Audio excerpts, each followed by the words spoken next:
사랑하고 존경하는 우리 성도 여러분, 그리고 에베네셀 찬양대 대원 여러분, 하나님의 축복이 넘치시기를 축원합니다. 우리 교회 담장에 얼마 전에 별 모양의 노란 개나리 꽃이 피었습니다. 참 예쁩니다. 그리고 지난 한 주간은 예쁜 벚꽃이 피었습니다. 보셨나요? 네, 벚꽃이 참 예쁩니다. 활짝 핀 벚꽃을 보니까 시인 용혜운 님의 벚꽃이라는 시가 생각났습니다. 내용이 이렇습니다. 봄이 오면 벚나무는 변화를 꿈꾼다. 세찬 겨울바람에 꽁꽁 얼어붙었던 산천이 눈 녹아 흐르면 두터운 외투를 벗어버리고 햇빛들의 잔치 속에서 봄을 꽃피운다. 봄이면 벚나무는 한겨울의 주위와 시련의 고통을 다 잊어버리고 손마디마디마다 꽃을 피운다. 그리움이 가득한 가지마다 피워내는 꽃은 그 어느 사랑보다 뜨겁게 불타오른다. 춥디 추운 겨울을 견뎌온 탓에 봄 햇살에 열꽃이 돋아나듯 벚꽃은 피어난다. 한겨울에 숨 끊어진 듯 고요히 있다가 지난 봄 사랑이 머문 자리마다 활짝 꽃을 피운다. 이 시에서 이 문장이 계속해서 한 주간 동안 제 머릿속에 맴돌고 있습니다. 춥디 추운 겨울을 견뎌온 탓에, 춥디 추운 겨울을 견뎌온 탓에 봄 햇살에 열꽃이 돋아나듯 벚꽃은 피어난다. 이 문장이 한 주간 동안 내내 생각나고 있습니다. 사랑하고 존경하는 우리 든든한 가족 여러분, 우리의 인생도 춥디 추운 겨울을 견디어내면 반드시 벚꽃처럼 활짝 피우게 될 줄로 믿습니다. 힘내세요. 오늘 본문의 말씀은 예수님의 공생의 사역 중에 마지막 한 주간인 고난주간 기사에 해당되는 부분입니다. 그 가운데에 고난주간의 다섯째 날인 목요일에 있었던 각종 사건을 기록하고 있습니다. 이러한 말씀을 통하여 우리에게 주시는 하나님의 말씀은 성도에게는 피해갈 수 없는 고난이 있다라는 것입니다. 성도에게는 피해갈 수 없는 고난의 길이 있다. 본문 7절 말씀을 보면 유월절 양을 잡을 무교절 날이 이른지라 라고 말씀은 기록되어 있습니다. 유월절 양을 잡을 무교절 날이 이른지라. 무교절 날이 되면 유월절 어린 양을 잡아야 한다라는 것은 누구나 다 알고 있는 사실입니다. 그런데 오늘 본문 말씀을 보면 왜 굳이 유월절 양을 잡을 무교절 날이라는 표현을 하고 있을까요? 이것은 단순히 무교절 날이 다가왔음을 알리고 있는 것이 아닙니다. 유월절 어린 양 대신 예수님께서 십자가에 달려 죽으실 날이 이르렀음을 나타내는 상징적인 표현인 것입니다. 물론 이스라엘에서 전통적으로 지켜져 내려오는 무교절이 다가왔음을 전혀 의미하지 않는 것은 아닙니다. 하지만 이 표현의 무게의 중심은 바로 인류를 구원하실 예수님의 죽음이 다가왔음을 강하게 나타내는 데에 있다라는 것입니다. 예수님은 이 유월절에 죽으셔야 했습니다. 예수님이라고 해서 왜 죽음을 피하고 싶은 마음이 없으셨겠습니까? 그분도 사람의 인성을, 우리와 똑같은 사람의 인성을 지니셨기 때문에 죽는 것이 참으로 고통스러웠을 것입니다. 또 피하려고 한다면 얼마든지 피할 수도 있었습니다.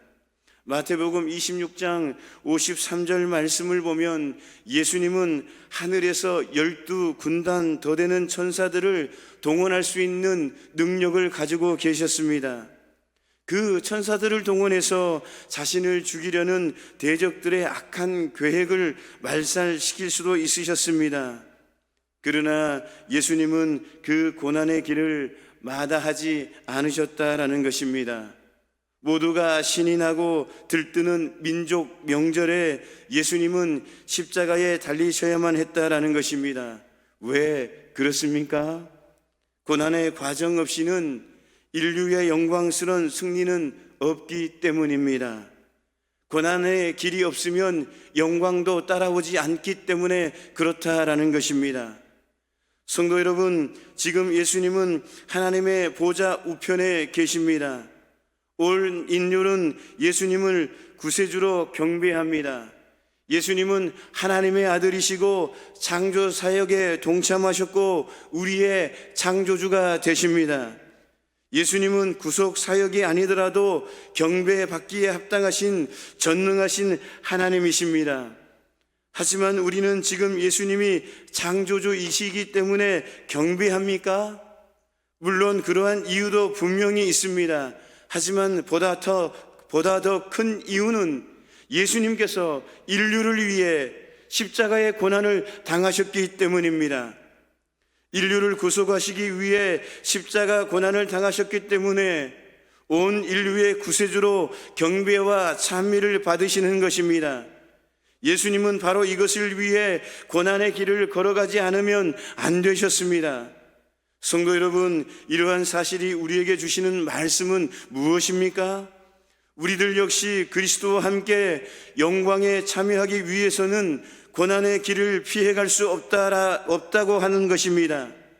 많은 성도들이 그리스도와 함께 영광을 받을 것을 소망하고 기대합니다. 하지만 예수님과 다른 점이 있습니다. 그것은 영광을 좋아하면서도 고난은 거부하고 고난을 피해 가려고만 한다라는 것입니다. 물론 연약한 인간의 형편을 생각할 때에 그와 같은 마음을 이해하지 못하는 것은 아닙니다. 그러나 성도 여러분, 성경의 위대한 인물 가운데에, 영광을 얻은 인물 가운데에 고난을 받지 않는 인물이 있습니까? 요셉을 생각해 보시길 바랍니다. 요셉은 영광을 얻기 위해 애굽의 종으로 팔려가지 않으면 안 되었습니다. 종으로 팔려가서 억울한 누명을 뒤집어 쓰고 옥에 갇히는 몸이 되었습니다. 여러분, 모세는 어떻습니까? 애굽의 모든 보아보다 하나님의 상급을 더 기대했던 모세는 무려 40년 동안이나 척박한 땅 광야에서 생활하지 않으면 안 되었습니다. 여러분, 우리 믿음의 선배 바울을 생각해 보십시오. 모든 전도 여행을 마치고 예루살렘으로 가면 포박을 당하고 결국에는 죽임을 당할 것을 알았지만 성령에 이끌려 성령에 매여서 예루살렘으로 가지 않으면 안 되었다라는 것입니다. 사랑하는 성도 여러분, 이렇게 성도와 고난, 영광과 고난, 하나님의 사역과 고난은 뗄래야 뗄 수가 없다라는 것입니다. 마치 동전의 양면과 같은 것입니다. 고난이 없으면 영광도 없다라는 것입니다. 십자가의 고난도 없으면 부활의 영광도 없는 것입니다. 그러므로 성도 여러분, 어떠한 고난이든지 그것을 피해가지 마시고 정면으로 맞서 싸워 승리하는 우리 모두가 되시기를 주님의 이름으로 축원합니다. 그러므로 말미암아 고난 뒤에 찾아오는 영광을 누리시기를 주님의 이름으로 축원합니다. 두 번째 말씀은 지극히 작은 일에 충성된 자가 큰 일도 감당할 수 있다라는 것입니다. 오늘 9절 말씀을 보면 예수님으로부터 유월절을 예비하라라는 명령을 받은 베드로와 요한은 아주 겸손한 자세로 되물었습니다. 9절 말씀을 보면 여짜보되 어디서 준비하기를 원하시나이까. 이러한 말씀은 베드로와 요한은 비록 천하고 작은 일이라고 여겨지는 만찬을 준비하는 일을 명령받았습니다.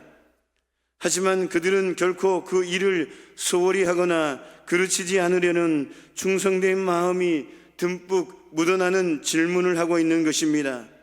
이 질문이 얼마나 신중하며 이 질문이 얼마나 경건한 모습입니까? 13절 말씀을 보면 그들이 결국 예수님이 명령하신 대로 사람을 만나 그대로 예비했다라고 했습니다.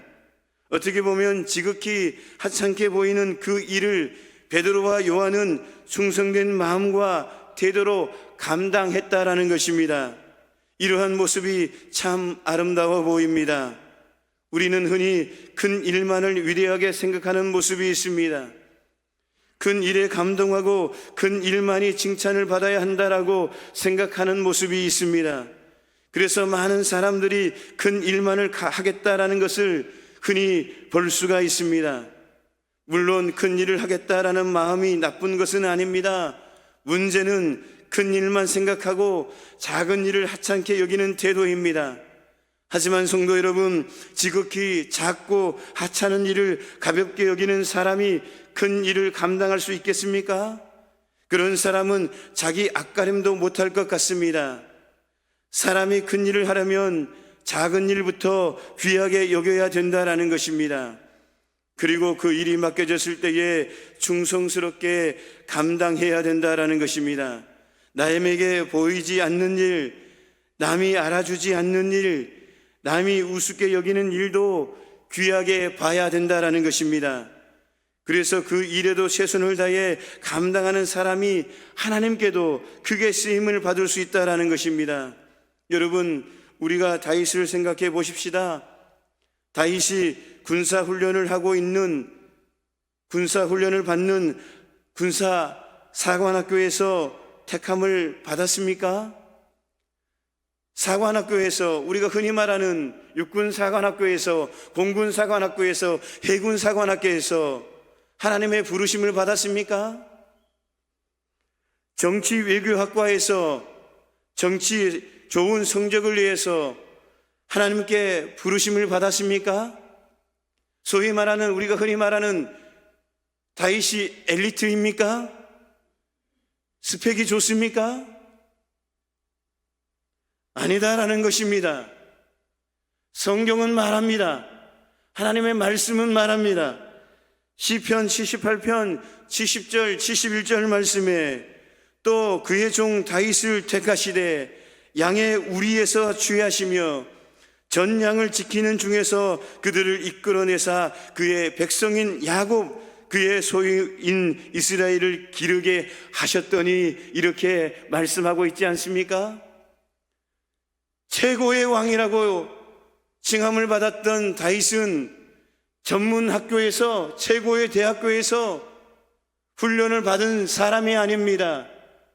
다윗은 들에서 양을 치는 양의 우리에서 지극히 하찮고 부족한 그런 직업을 가지고 그런 일을 했던 그런 다윗이었습니다. 그럼에도 불구하고 하나님께 택함을 받았지 않습니까? 하나님께서 그 일을 귀하게 여기는 그 다윗을 중하게 여기어서 부르심을 부르셨지 않습니까? 다윗은 양 우리에서 전양을 지키는 중에서 부르심을 받아서 이스라엘을 기르게 하셨다라고 했습니다.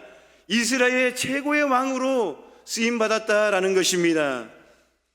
그러면 양 우리에서 어떻게 충성했습니까? 사무엘상 16장 11절을 보면 형들은 다 사무엘의 잔치에 초청을 받았을 때에 다윗은 끝까지 남아서 양들을 지켰습니다. 사무엘의 초청을 받았을 때에 형들은 다 초대를 받아서 그 잔치에 참여했는데 다윗은 어떠했습니까? 그 자리에서 묵묵히 잘 감당하지 않습니까? 다윗이라고 여러분 생각해 보십시오. 그 잔치에 가고 싶은 마음은 없었겠습니까? 하지만 그럼에도 불구하고 다윗은 맡겨준 일에 묵묵히 충성을 다했다라는 것입니다. 여러분, 이것이 쉬운 일입니까? 여러분 생각해 보십시오.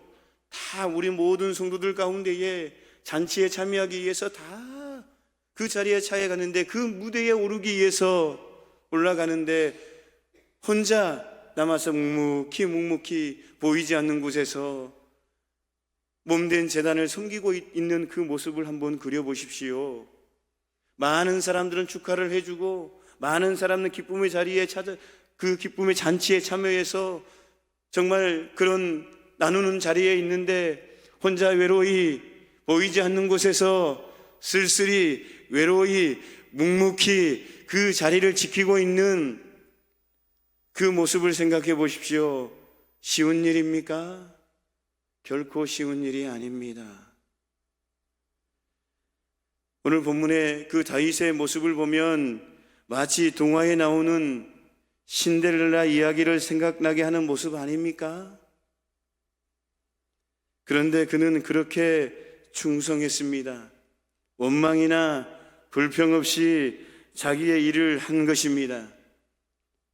묵묵히 하나님께서 맡기셨기에 그 일을 묵묵히 원망 없이 불평 없이 감당했다라는 것입니다. 그래서 하나님께서도 사도행전 13장 22절 말씀을 보면 다윗에 대해 내 마음에 맞는 사람이다 이렇게 칭하지 않습니까? 개역 한글로는 내 마음에 합한 사람. 우리가 너무나 잘 아는 말씀, 그 글귀 아닙니까? 내 마음에 합한 사람, 하나님 마음에 합한 사람, 하나님 마음에 맞는 사람이라고 하나님께서 인정하지 않습니까? 또 다윗이 나중에 사울왕 앞에서 한 고백을 보십시오. 사무엘상 17장 34절 35절에 사자와 곰이 와서 양 새끼를 물어가면 겁을 내지 않고 끝까지 따라가서 찾아왔다라고 말하고 있지 않습니까? 이 얼마나 책임감이 강한 모습입니까? 그러니 하나님께서도 그에게 이스라엘이라고 하는 거대한 양떼를 맡기신 것 아닙니까? 본문에서 이렇게 작은 일에 충성한 베드로와 요한에게 훗날 예수님께서는 교회라고 하는 양떼를 맡기셨습니다. 그리고 작은 일에 충성을 다했던 그들이 훗날 예수님의 승천하심으로 말미암아 육신적으로는 안 계신 교회를 잘 이끌어간 것을 우리는 성경과 역사를 통해 확인할 수가 있습니다. 성도 여러분, 이렇게 예수님은 지극히 작고 하찮은 일에 충성하는 사람에게 큰 것을 맡기신다라는 것입니다. 그런 사람만이 크고 위대한 일도 능히 감당할 수 있다라는 것입니다. 그러므로 지금 당장 크고 위대한 일을 찾기보다 우리에게 맡겨진 작고 사소한 일에도 최선을 다해 충성할 수 있기를 주님의 이름으로 축원합니다. 마지막으로 믿음의 사람은, 오늘 우리에게 주신 말씀 가운데에 믿음의 사람은 어두운 터널을 지나 솟아오르는 찬란한 태양을 바라본다라는 것입니다.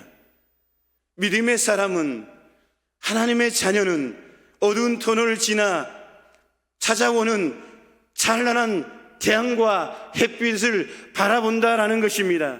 지금 현재는 어두운 터널 가운데 있지만, 지금은 암흑 가운데 있지만, 지금은 캄캄한 밤 가운데 있지만, 이것을 지나면, 어두운 터널을 지나면 반드시 찾아오는 찬란한 영광을, 찬란한 태양을 바라본다라는 것입니다.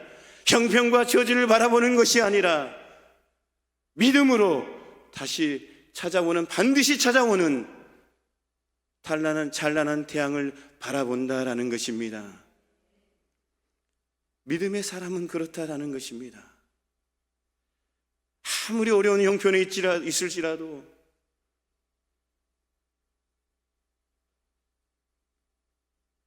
너무나 힘들어서 하루에 2잡, 3잡을 뛰는 그런 일들을 잠을 안 자고 밤새도록 일을 하고 그렇게 일을 해도 손에 잡히는 건 없고 마치 어두운 터널 속에 있는 것처럼 느껴지는 상황 속에서도 믿음의 사람은 어두운 터널을 지나 솟아오르는 태양을 바라본다라는 것입니다.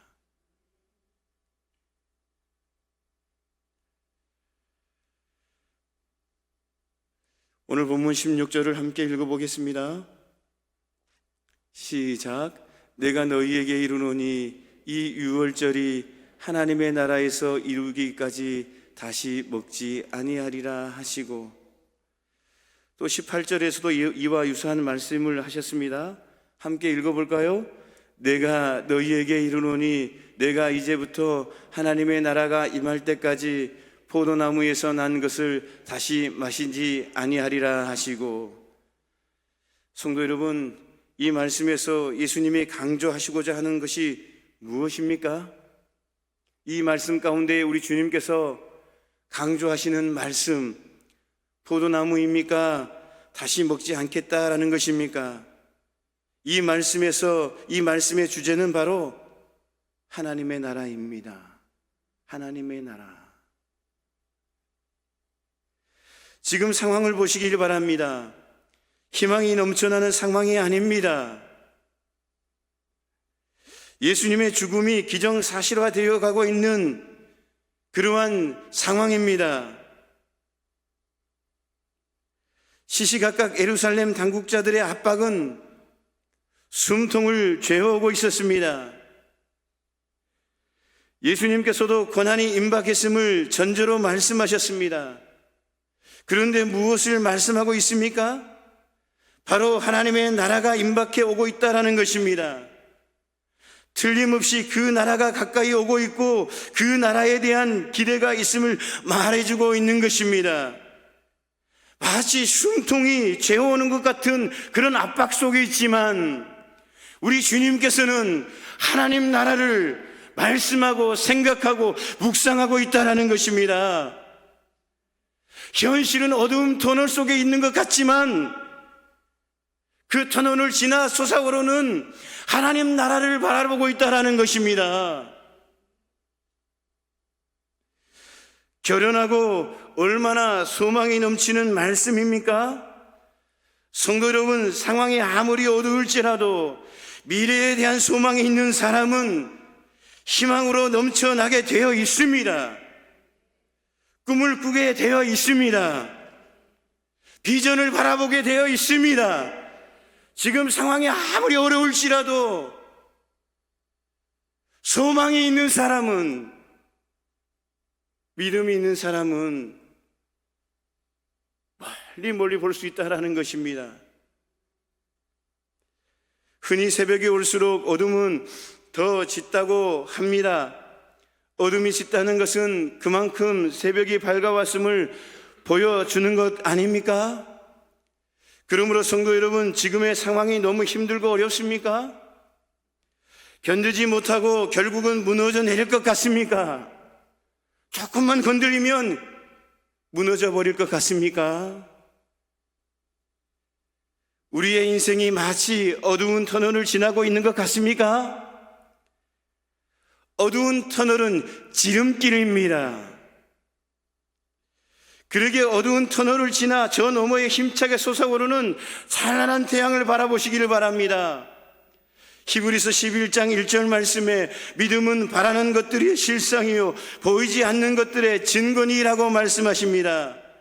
실체가 잡히지 않고 실체가 보이지 않을지라도 믿음의 사람들은 그것을 바라본다라는 것입니다. 실체를 감지한다라는 것입니다. 무엇으로 말입니까? 믿음으로 말입니다. 이것이 참 믿음의 사람의 모습인 것입니다. 믿음의 사람은 짙게 몰려오는 검은 구름만을 바라보는 것이 아니라 구름 너머에 있는 태양까지 바라봅니다. 그래서 사도 바울은 로마서 8장 24절 25절 말씀에 우리가 소망으로 구원을 얻었음에 보이는 소망이 아니니 보는 것을 누가 바라리요? 만일 우리가 보지 못하는 것을 바라면 참음으로 기다릴지니라. 아멘입니까? 아브라함도 바랄 수 없는 중에 바라고 견디었다고 우리는 잘 알고 있지 않습니까? 그러므로 우리 모두는 이러한 믿음과 소망의 안목으로 현실을 바라보시기를 바랍니다. 어떤 고난도 견디고 이겨낼 수 있는 강한 믿음의 소유자들이 되시기를 주님의 이름으로 축원합니다. 사랑하고 존경하는 성도 여러분, 우리는 하나님의 자녀입니다. 내 안에는 성령님이 임재하십니다. 우리 예수님께서 나와 함께 하십니다. 예수님께서 함께 하시고 성령님께서 보호하시고 인도해 주시고 이끌어 가십니다. 성령 하나님께서는 반드시 이길 수 있는 믿음을 허락하여 주셨고 반드시 승리할 수 있는 은혜를 허락하여 주시었습니다. 우리가 간구하기만 하면, 예수님을 붙잡고 나아가기만 하면 우리 주님께서는 반드시 어두운 터널을 지나서 찬란한 태양을 바라볼 수 있도록, 다시 반드시 만날 수 있도록 하나님께서 이끌어 가신다라는 사실입니다. 누리시기를 축원합니다. 말씀을 마무리합니다. 오늘 우리에게 주신 첫 번째 말씀은 성도는 피해갈 수 없는 고난의 길이 있다. 고난의 길 뒤에는 반드시 무엇이 온다? 영광이 온다. 누리시기를 축원합니다. 두 번째 말씀은 지극히 작은 일에 충성할 때에 하나님께서는 큰 일을 감당할 수 있는 은혜와 축복을 주신다.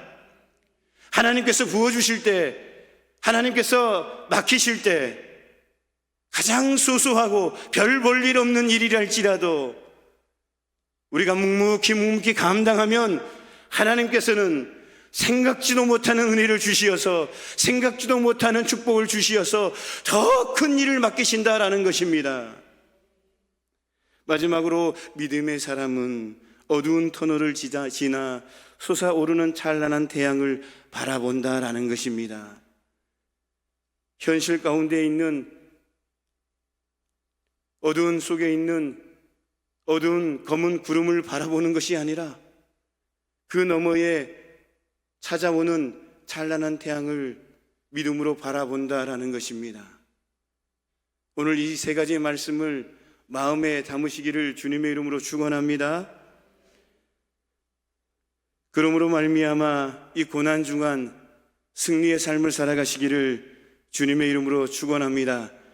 그러므로 말미암아 부활의 기쁨을 누리시기를 주님의 이름으로 축원합니다. 기도하겠습니다. 하나님 아버지, 오늘 주신 말씀을 가슴에 새기며 한 주간도 이 고난 주간에 승리의 삶을 살아갈 수 있도록 은혜를 나리워 주옵소서. 그러므로 말미암아 고난 주간이 지난 후에 부활의 기쁨을 누릴 수 있도록 은혜를 나리워 주옵소서.